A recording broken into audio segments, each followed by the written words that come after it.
We also need Barbadians now to step up to the plate and to help finance their own country. When we introduced the BOSS bonds, we made it very clear that they would not be subject to any form of restructuring. And indeed, we did exceptionally well with the BOSS bonds. After consideration, we have now agreed that we will launch in the next few weeks again BOSS+. The difference is that BOSS+ this time will not just be the public sector, but will be all Barbadians or all people living in this country, all institutions operating in this country.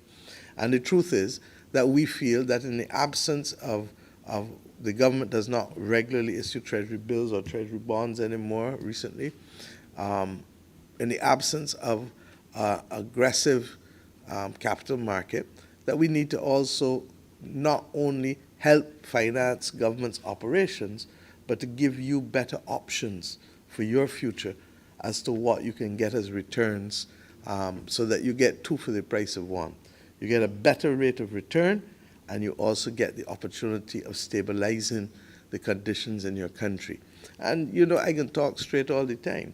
Government's financing of its own program, especially at this time, irrespective of what we do with the international financial institutions, is contingent, as we said with the BOSS program, on people stepping up to the plate and helping to carry their own country.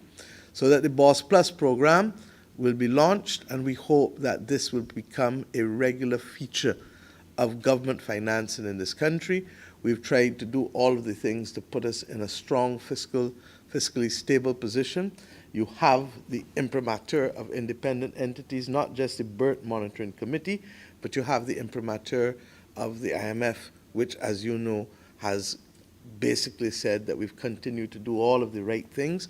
And you've also had the judgment of the international financial and credit rating agencies, who have, in every instance, since this government has come to power, we have seen an improvement in our credit rating from what we inherited. But in addition to that, we continue, even in these difficult times, to have them reflect on Barbados with a stable outlook as opposed to a negative outlook, which has been the judgment that they've passed on many other countries. So if ever there was a time for Barbadians to step up to the plate, the private sector has led the way today by coming forward and showing that they are prepared to leave something on the table. I have no doubt that the labor movement, as they have always done over the course of our history of 80 years, has always played its part in this country. And that does not mean, as I said, that we're not going to review allowances or review things where we know that there's a distinct injustice. But similarly now, I need the average Barbadian household to play their part. And whether it is $20 or $50 or $200 or $500 or $1,000 or $5,000 or $10,000, Mr. Anis, a month, whatever it is, I meant companies as well, or more. We believe that now is the time for us to understand that we are all in this together.